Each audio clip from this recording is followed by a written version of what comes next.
says, all Torah presidents, Jack Martel. I wrote it down because Yeah. Oh, good.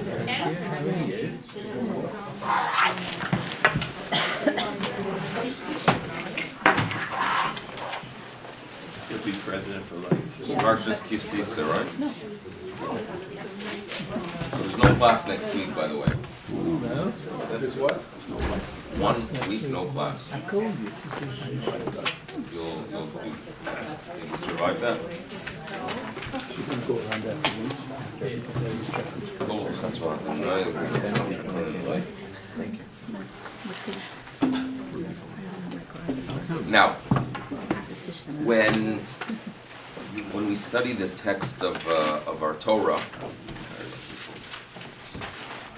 there are two schools as to how we figure out the meaning of specific words, how we figure out the meaning of specific commandments. There are those who basically believe that we should stay within the system, meaning if you want to have an understanding of a specific word, well, turn to the rest of the book, and if within Tanakh we find that word used in a specific context, that should help us. If it appears nowhere else in Tanakh, in the Bible, so you got to turn to rabbinic sources. You turn to Midrashim. You'll get some assistance there from the Talmud. So this approach in general is always keep it internal. There are those, on the other hand, who believe that we could gain a lot of knowledge from external sources, from different languages that were used at that time, from historical findings, archaeological discoveries from biblical period, perhaps from other pagan cultures or others that describe the ancient world and the Fertile Crescent in the 2-3 years before the Common Era. So there are those who work only with the internal, and there are those who are going to accept the external. There are those who are uncomfortable with the external because the book of truth that is above time, that is not limited by place or time, because this is the book of God, how can you go ahead and localize it? How can you go ahead and place it in a specific time, in a specific mindset? This is a book that's supposed to talk to us today. So they don't feel comfortable analyzing an environment and suddenly taking commandments of the Torah that are relevant today as they were relevant 3,400 years ago and start explaining it based on conditions or attitudes or psychological thinking of 3,500 years ago. So there are different schools that exist. Now, actually, there was a conversation between a grandfather and a grandson. And this conversation occurred about 900 years ago in France, where the grandfather writes a commentary that is all based on the internal sources. And the grandson, a young man, perhaps 19 or 20 years old, turns to his grandfather and says, you know, there's so many insights we could gain from studying from different cultures, to studying insights that are based on the makeup of words in other languages. Grandfather and grandson are very well known because both their commentaries appear in the Chumash. Rashi is the grandfather, and the grandson, his name was Rabbi Shmuel ben Meir, known as the Rashbam. So there were different attitudes within one family at times. Now, Maimonides, as you all know, Maimonides was of the opinion that you could not fully appreciate the commandments of the Torah, specifically the ones that are warning us against Avodah Zarah, idolatry, and the paganism that existed. You cannot appreciate it if you do not understand the culture that existed then. Now, the Rambam believed that what should be done is we should try to find every pagan, any text that describes pagan activity in the ancient world. And once you read that, and then you read the Chumash, you will understand very well, because the essence of Torah is to uproot and to purge such attitudes, such practices, such thinking. Therefore, if you understand the practices and thinking and attitudes that existed among the pagans, you will develop a deeper appreciation of all the mitzvot in the Torah. This is the approach of Rambam. So obviously the Rambam, he tells us that any ancient work that describes idolatry, translated into Arabic, he went through.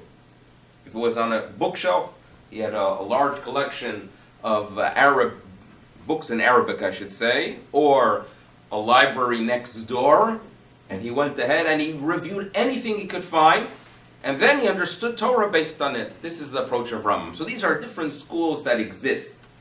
Now, even if you take the approach that the commandments were given due to specific practices, due to specific ways of thinking, that is not, God forbid, to say that the laws are no longer relevant, because once God reveals himself in a different era, in a specific era, and tells us this is what you do, this is what you don't do, this remains for eternity truth for us. Because this is how we connect to God. We fulfill the mitzvah of not eating. We have in our kitchen separate dishes. We don't mix the milk and the meat.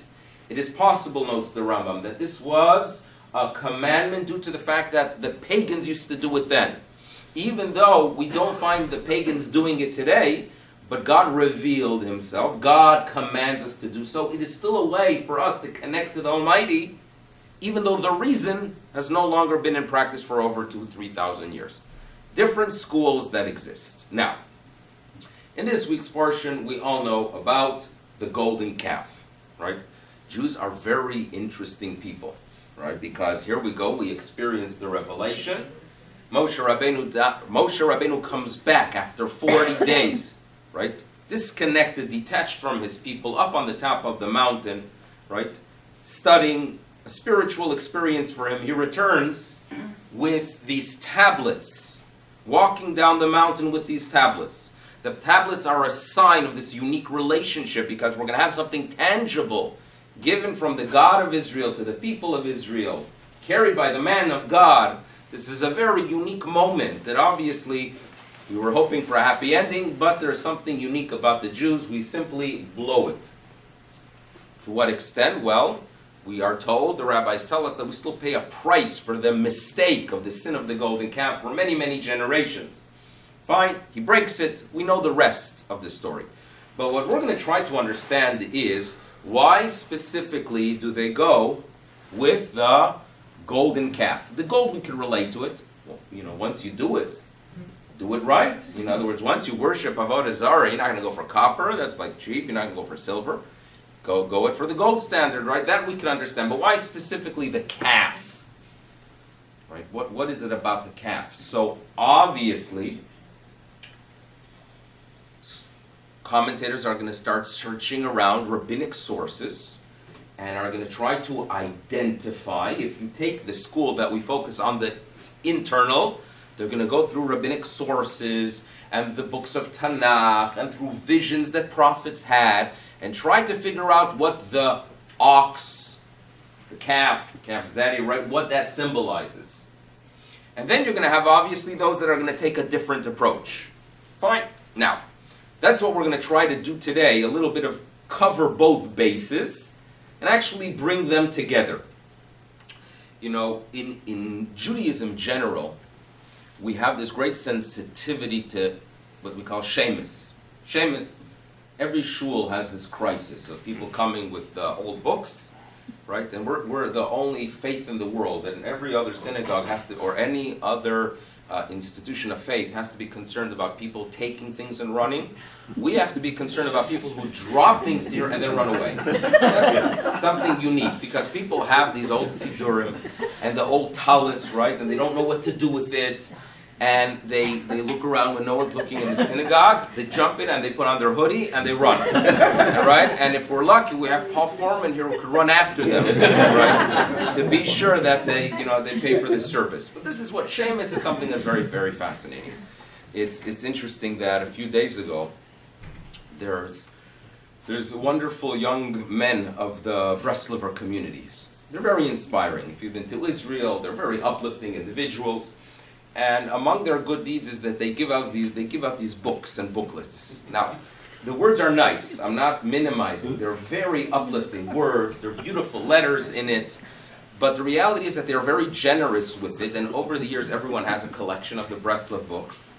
And when they come to give them out, people are very happy to give them donations. But to take their books, they try to hide. Because they don't want to have another book of Shemus to worry about where to put it. And this is something that I observe. They walk in and people give them the money and then run away. It's very interesting to know. So we had here one of them last week. And if you look through the shul, by the way, you will find a lot of these Breslov booklets around, indicating that people had to take it and then left it and run. So there was this Breslov fellow that came, and he comes to me, and I know the routine, and I give him, a very friendly individual, and he gives me a book about purity or smiling or something that is indeed significant. And then as I am thanking him, he hands me the second book. Right? Now, this I wasn't expecting, but I take the book. And then when I open the book, I'm quite surprised. It is what's known as responses, she'elot v'tshuvot to Breslov. Meaning the other ones are more, they relate to the spirit, right? Relates to issues of emotions and happiness and finding God. And here there are responsa, halachic questions being asked to some Breslov authority. And I was amazed. So I took the book and I was actually interested and I opened it up. And the first one that I spot is the following shaila. A young lady who participates in this wonderful activity of giving out booklets. And her shaila was that she noticed that after she goes to an institution to give out these books and booklets to inspire others, that many of them land up in the garbage. And her shaila was, am I allowed to continue giving out such booklets if I know that they eventually do land up in the dump? That was her shaila. So that was a very good Breslov shaila, I realized, because that's common that the people do it and they land in the book. Anyway, point is, Shemus is something that we're very, very sensitive with, not to put things, how to go ahead and bury them.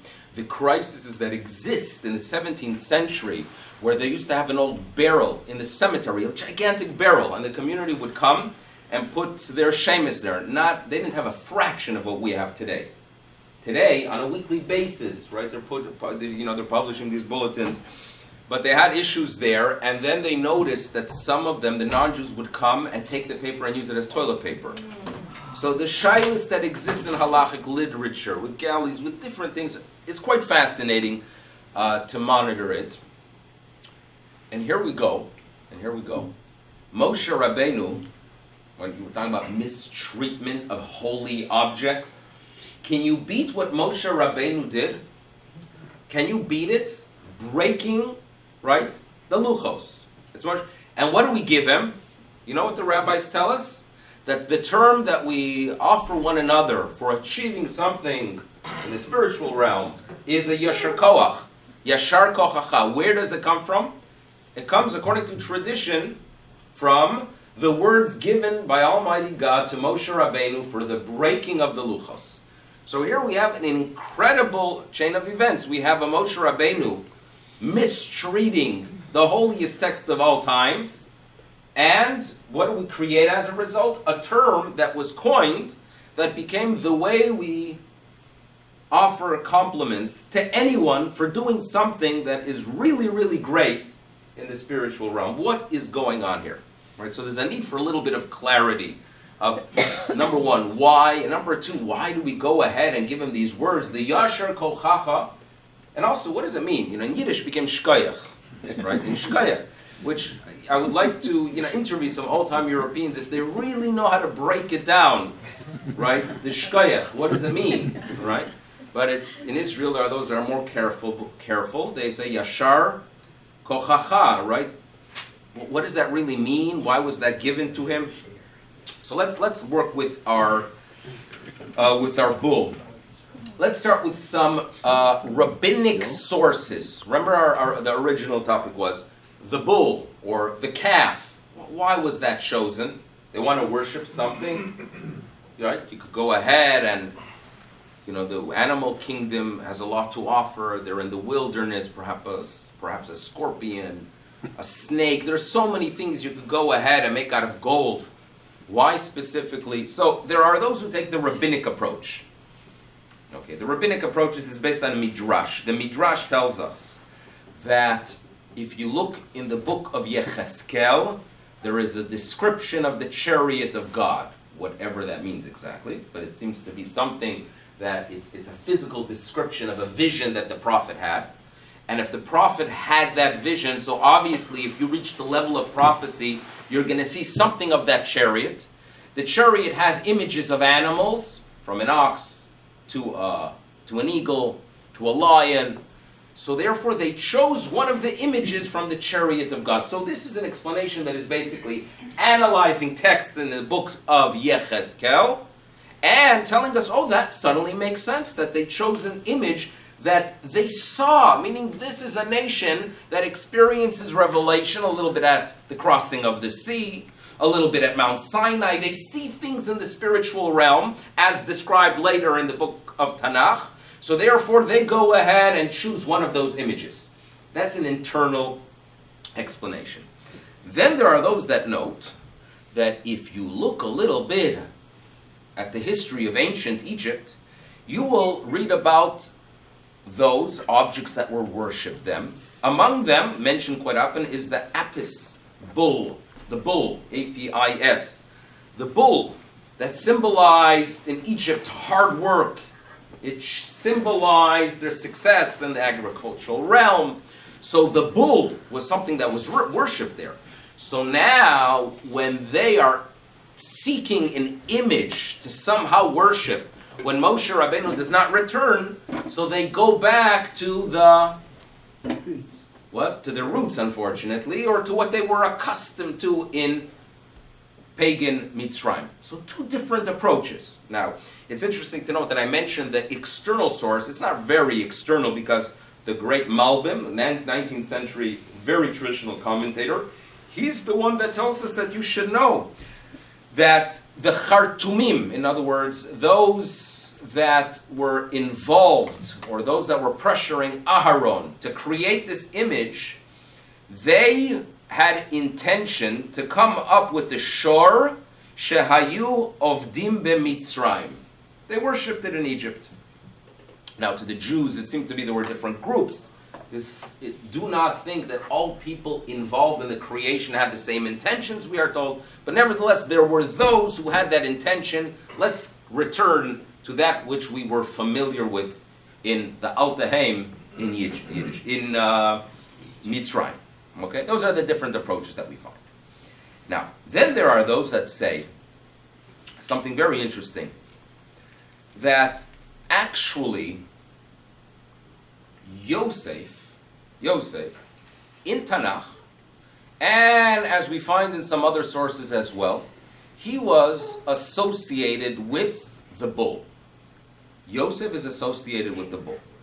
So number one, for example, when Moshe Rabbeinu at the end of the Torah, when he is blessing the tribes of Israel, and it comes to the blessing of Yosef, so what do we say? Bechor Shara Hadar Lo. In other words, that he has the glory and the beauty of the ox. Yosef is linked to an ox. I think Joe Mammon, his Hebrew name is Yosef Bechor Shor, right?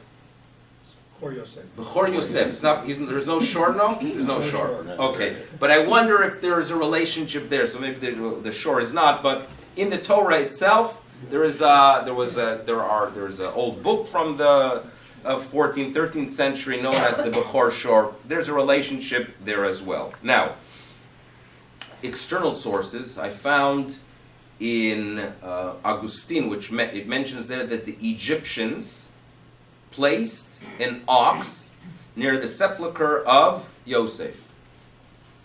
So the idea is Yosef is related to the ox. Okay, so let's keep this information together. Now, it's well known what Rashi tells us. Rashi tells us that the ox of the golden calf, or the calf, is directly associated with Yosef for the following reason. Because Rashi shares with us from a midrash that as they are throwing the gold into the urn and processing it, so there's a young man by the name of Micha, and he has with him a metal plate that said on it, Aleh Shor, rise ox. Where did this young man Micha get this plate that had the words Aleh Shor? And though that plate was used by Moshe Rabbeinu as they were leaving, and he knew that he had the responsibility as the leader to bring or to take with them to Eretz Yisrael the remains of Yosef. The remains of Yosef, according to our tradition, were in the Nile. To supernaturally somehow make the remains of Yosef rise, he writes on a piece of metal, Aleh Shor, arise, O ox. He throws it, Moshe Rabbeinu throws it into the Nile, and that's how he is able to collect the remains of Yosef. But this man, Micha, takes it with him, right? Believing that he could one day sell it perhaps on eBay, but he takes it with him, and what does he do? He is the one that throws it into this furnace. Hishlicho letoch hakur, and what happened? Alei. Sure, what came up? Ali, what came up? The ox. So again, here's the rabbis are linking, right, ox to Yosef. So Yosef is thrown here into the mix. So what do we have so far? Some kind of spiritual image that they see in a vision from Yechezkel. The pagan roots that they have in Egypt where the ox was worshipped. And now they also have that it relates to Yosef. One more piece of information you need to know. The Al-Shikha commentator notes that you have to look at the Jewish people as leaving Egypt, but they still carry Egypt and Egyptian values within them. The ox was something significant for them. And now, what do they see as they are leaving Egypt? What is Moshe Rabbeinu schlepping? No, what's the last thing he took with him? What did Moshe Rabbeinu take? The remains of Yosef. And Yosef, of course, is known as the ox. And they're taking it with them. So therefore, he notes, Lakhut asmot Yosef imam. So therefore, they believed that perhaps Koach Shor Elyon, it must be that this force that was worshipped in Egypt of the ox still plays a role in their welfare. In Egypt, there was reference to the ox. They are carrying with them the remains of Yosef, who symbolizes the ox. And now, when there is a void, when there's a gap, when Moshe Rabbeinu is not there, so who do you turn to? Obviously, the ox. So there's a lot happening there as they are leaving.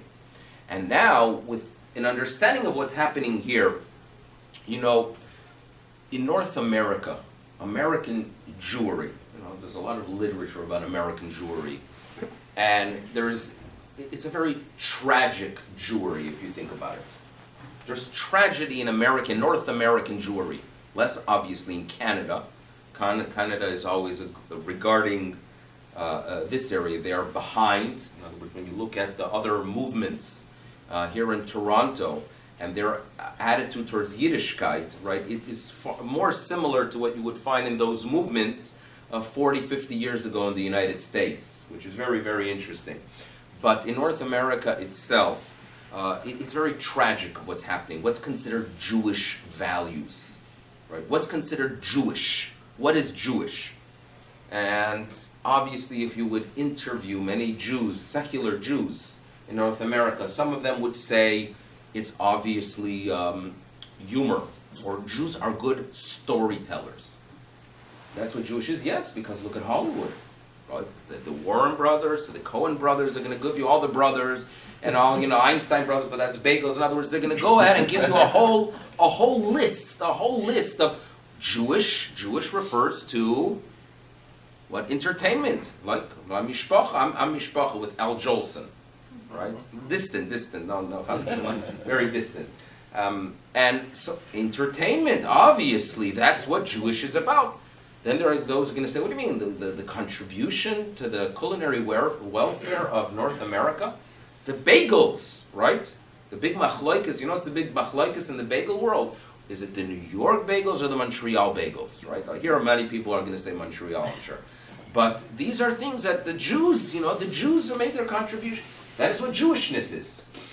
But then there are those that are a little bit more educated and will say, well, Judaism really is not that. It's about tikkun olam, right? Welfare of humanity, to fight injustice, to fight apartheid, to fight Nazism. That's what Jewishness is about, right? Tikkun olam. And now, what is the tragedy? If they take the universal tikkun olam and they start looking through the world as to where can their tikkun olam have an impact. It's not going to work in Iraq, it's not going to work in Syria or in Somalia or in Sudan. So where do they find an area with tikkun olam? Obviously, Israel, the way they are mistreating the Palestinians, right? And it's Jewish apartheid. So this explains how these things occur, right? Very, very fascinating. That's the development. But they will think that this is what Judaism is about. And there's actually a problem of what's known as Jewish avodah zarah. Jews who take values that they somehow believe that they are actually their values, and with a very intense agenda, and they are quite driven to go ahead and have an impact on the world based on what they believe to be Judaism.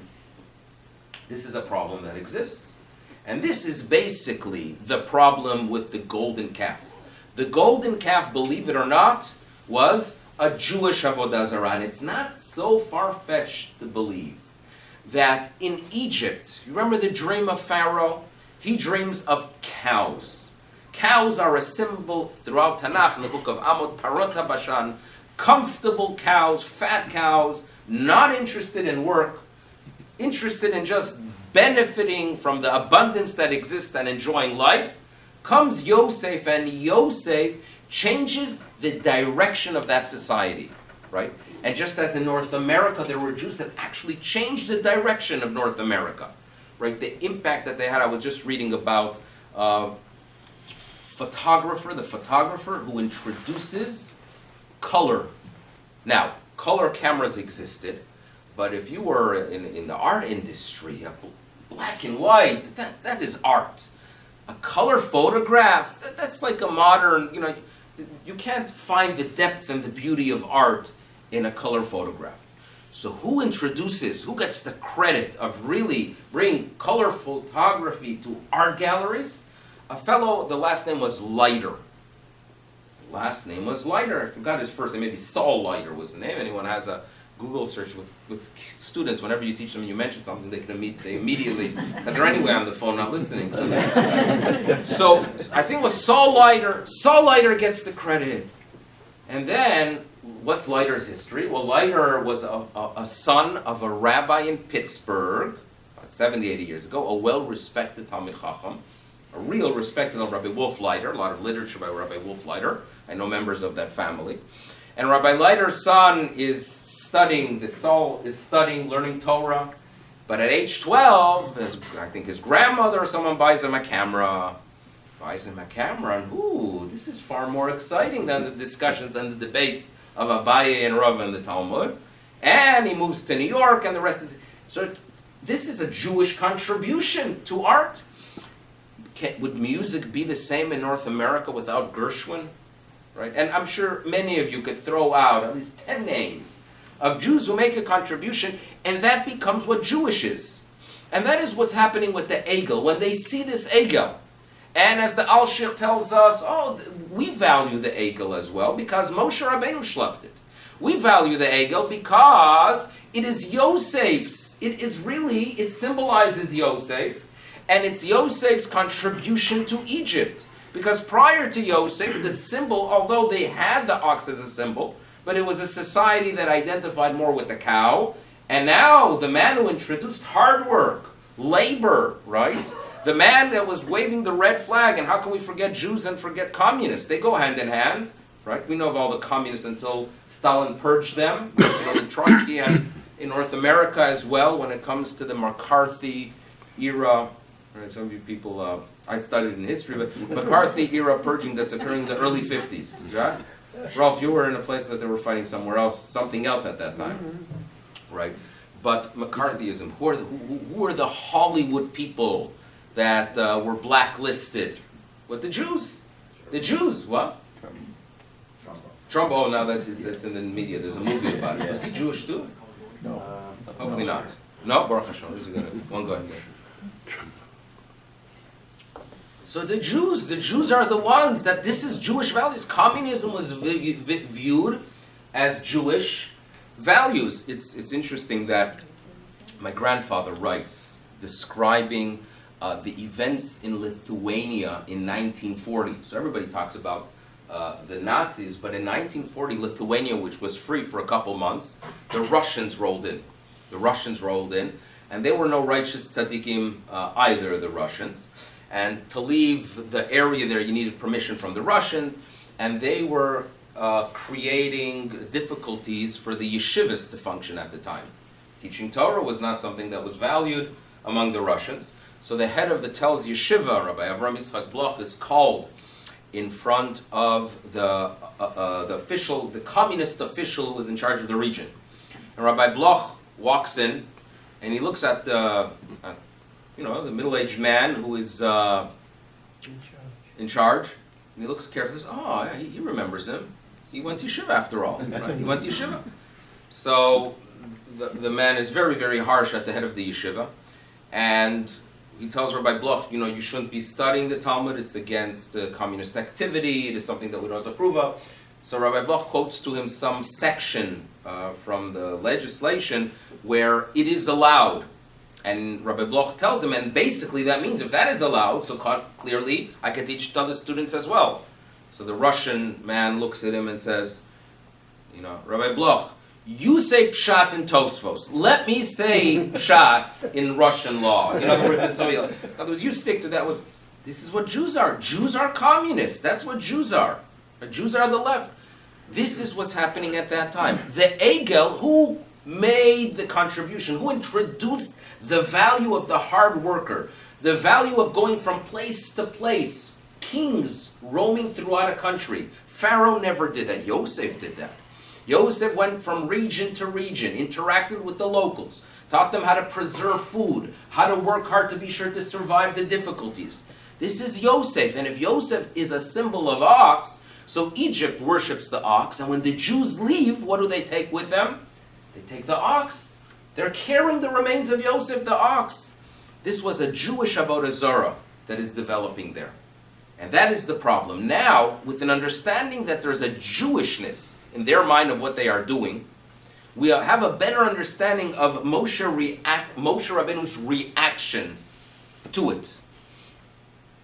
There was a great rabbinic thinker. I have probably my 5 top rabbinic thinkers of the past 150 years. And on the list is Rabbi Meir Simcha Dvinsk, known as the Or Sameach, author of the Meshech Chochmah.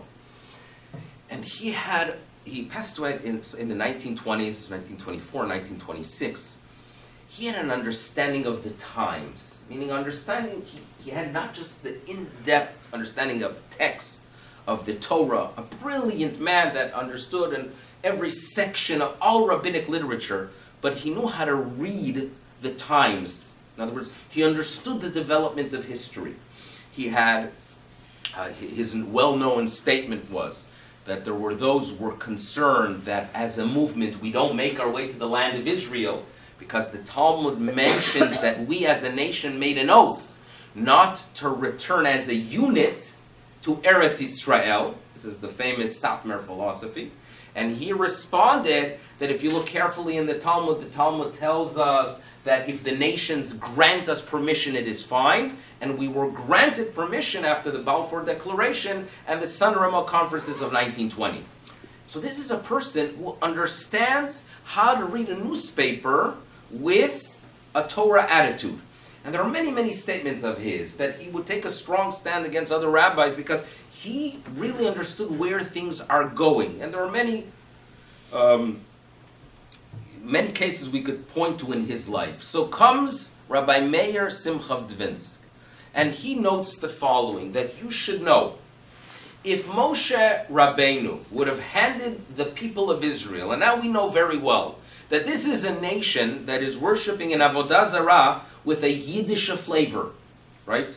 With an understanding that there's some Jewishness to it in their mind. If he would have handed to such a group the handwork of God, Luchot HaEven, in the words of the Meshech Chochmah, you know what would have happened? They would be machlifim egel beluach. In other words, they would have worshipped the tablets instead of worshipping the golden calf. And that would have been as destructive. You could hand the people of Israel, he knows, you could hand them something that is actually the handwork of God. But if they're going to worship it, they're going to make that into an avodah zarah that is as destructive as any other pagan practice. And he had an understanding that Jews could take something that has value and could overdo it, could worship it. He notes that Judaism is not a religion that believes in worshiping objects or worshiping people. There is a great danger that exists, that you could take a person, right? You could take a rabbi, or even a Kabbalist, if indeed such people exist, right? And you go ahead and you worship them, and you think that they are holy. That, notes Rabbi Meir Simcha, is a form of avodah zarah. This is what he is telling us. And you have articles, they had recently in the Israeli press, an article of organized crime and Uman. What does that mean? There is a place in Ukraine called Uman, where Rav Nachman of Breslov is buried. There are those who have what I would call a problematic practice of going to Uman for Rosh Hashanah, and there are thousands that go believing that by going there they'll have salvation. Very un-Jewish with my reading of Judaism. There could be even halachic problems, because the truth is, if you live in Eretz Yisrael, to leave Eretz Yisrael, you have to leave for a reason. You don't randomly leave to go ahead and find spirituality outside of Israel. A problematic practice. But then the problem is that it started attracting people that have lifestyles that are involved in drug and other activities that are quite problematic, but they need salvation, right? So as the Corleones would go to church, right, to go ahead and get their salvation, they go to Uman to get their salvation, that they go high holidays, right? They go to Uman, and there's an article of terrible practices that are occurring there, of Jewish money. They realize that, hey, once we're here every Rosh Hashanah, you might as well buy some businesses on the side and get involved, and it's an easy way of laundering money. Once we're there ready for such a great mitzvah to find salvation, you might as well make some business, and maybe there'll be a bracha from Reb Nachman if I do it the proper way.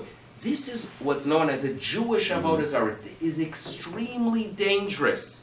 When you take graves, for example, people who visit graves, if you go to a grave and you know about the person and you're inspired by their works, right, and you pray there to the Almighty after being inspired by the individual, it has its place in Judaism. There's no question. There is no question it has its place. But to go there believing that I pray to that individual and then I could do whatever I want, there's danger there. You could go ahead and, in the words of the Meshech Chochmah, machlifim egel belubchot. There's a danger there. Now, it's very tempting, by the way, to be a person who could give blessings to others. It's tempting. I can tell you one time that I was tempted big time. Usher Frankel, his grandson's bris, it was about 4.5 years ago. It was down the street in the Hall of the Pride of Israel. And I was honored with being the sandik. I was being sandik. It was a nice thing. Now, it was a Sephardi bris, and the Sephardim have this nice minhag that after you become sandik, you could give blessings to people. Yeah. Oh, we bought into it now too?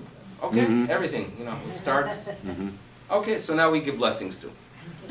So now, but the Sephardim, it was very real, it was just significant. So I finish holding the baby, cute little baby, and I hand it back to the parents. And the next thing you know, there's a long line. And I'm giving blessings. And